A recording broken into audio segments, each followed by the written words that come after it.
Presnel Kimpembe est-il une légende du Paris Saint-Germain? Et on pose la question, est-ce qu'il rentre dans le 11 de rêve du Paris Saint-Germain? Qu'est-ce que t'en penses, toi, mon copain, spontanément? Est-ce que déjà c'est une légende pour toi? Alors, faut quand même qualifier le type de statut de légende aussi, mine de rien. Vas-y, j'aime bien cette petite définition. Il a eu des titres fondateurs. Ouais, il a eu des titres fondateurs qui ont un impact sur l'histoire du club. Est-ce qu'il a vécu des moments iconiques? Bah ouais, plutôt, hein.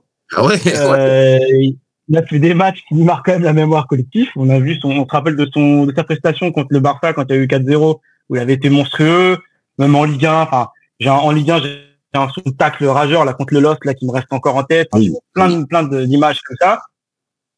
Puis il est arrivé très jeune, enfin tout ça. La longévité, donc son empreinte, effectivement, ça fait des années qu'il a. Il est arrivé au club à 10 ans. Pour te dire, 20 ans après, il gagne la Ligue des Champions. Bon, c'est propre, hein, j'ai envie de te dire. Il a été plutôt régulier. Ah, et c'est ça, je pense qu'on peut dire que le gars aime le club et que c'est pas juste fin. Voilà, c'est vraiment une réalité. Il est vraiment fan du club. Je suis d'accord. Ouais, il est né dans la région, il est, tu vois, Beaumont-sur-Oise, c'est ça, c'est comme ça. Il est vraiment dans l'ADN, il est dans la symbolique, il porte le club, il porte l'image, enfin, il en fait la promotion tout le temps. Il y a jamais une virgule négative qui sort de sa bouche quand il s'agit du club, même de ses coéquipiers, enfin, le gars, il fait partie de la famille et on l'a compris, quoi, tu vois. Et en termes de comparatif hiérarchique avec d'autres postes all-time, je trouve pas qu'il puisse rougir vraiment à la comparaison, surtout à la période où il a été au top. Donc bon, sur la fin, il y a eu c'est ce qui s'est passé, hein, il y a eu des blessures, tout ça, mais même malgré ça, tu constates quand même que le club ne s'en est pas débarrassé tout de suite, parce que mine de rien, le gars apporte ce petit plus dans le vestiaire et il fait aussi la connexion avec les jeunes qui montent du centre de formation. Donc ça reste quand même aussi un exemple pour les jeunes, pour leur montrer que tout est possible dans ce PSG XXL, ce qui connote bien en plus avec la nouvelle politique mise en place avec Campos, Enrique et Nasser.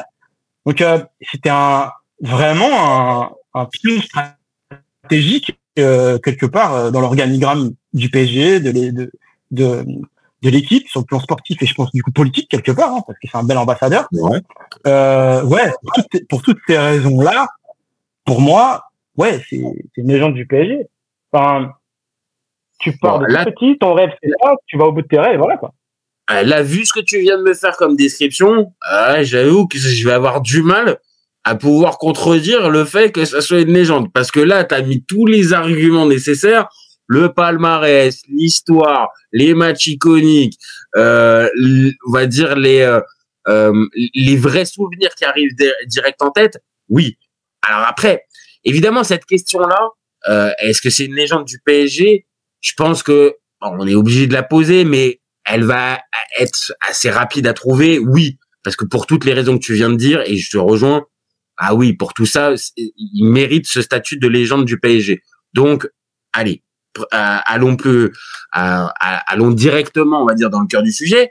Est-ce que pour toi, ça fait partie des 2 ou 3, puisque c'est ça la question qu'on pose, s'il intégrerait l'équipe de rêve, est-ce qu'il fait partie des 2 ou 3 meilleurs défenseurs centraux de l'histoire du Paris Saint-Germain? Et donc, par conséquent, est-ce que pour toi, il rentre dans ce fameux 11 de rêve ou il reste juste sur le banc de ce 11 de rêve? Ce qui m'embête, c'est que tu m'as dit est-ce qu'il fait partie des 2 ou 3. Ah, bah oui. Si tu es obligé de mettre un petit peu de débat là-dessus pour pouvoir aussi avoir un truc sur lequel on va dire aller dessus. La question est bonne et moi ma réponse, je pense, va aller dans ton sens. C'est que si tu m'avais dit est-ce qu'il fait partie des 3 ou 4, tu vois, parce que déjà je mets Thiago Silva et Marquinhos. Ah, voilà. Avant cette année, j'aurais pu mettre notre ami Kimpembe, mais on a découvert Pacho.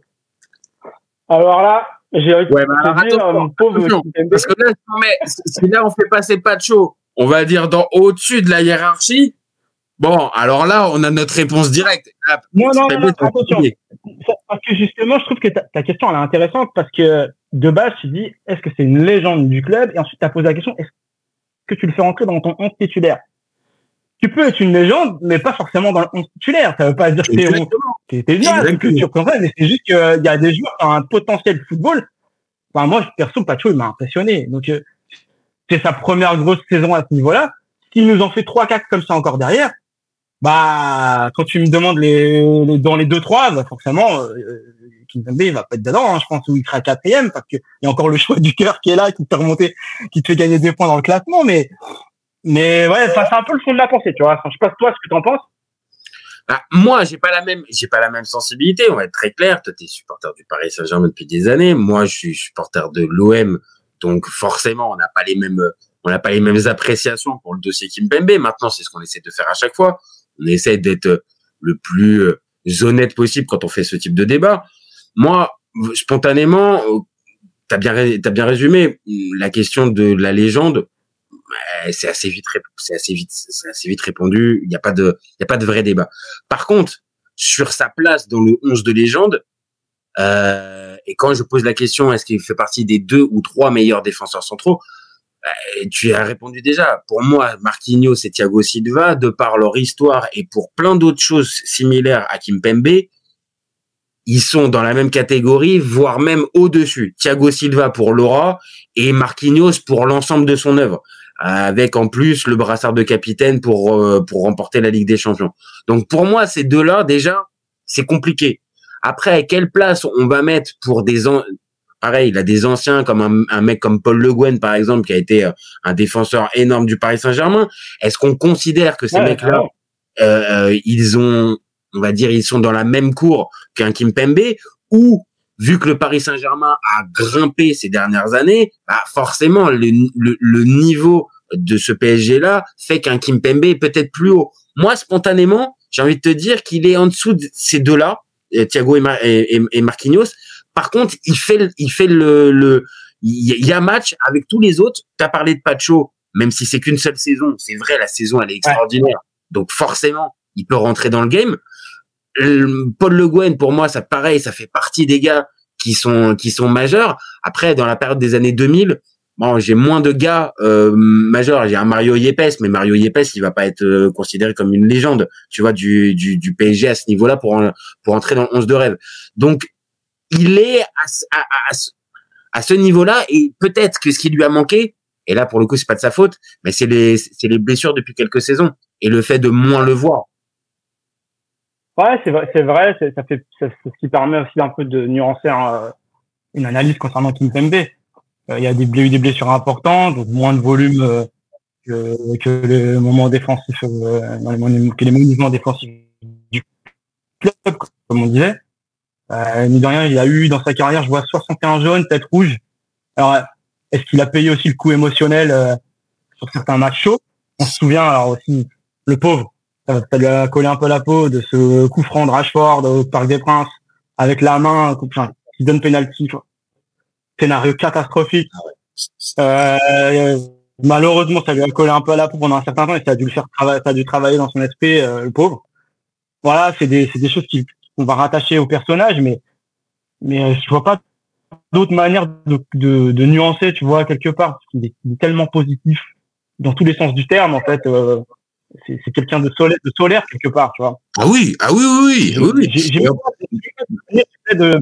de bref dans les médias où il raconte un truc comme quoi il a fait une bêtise, alcool, drogue, je sais pas trop. On n'est pas sur les Vin Kurzawa. On n'est pas sur les Vin Kurzawa du tout. Hein.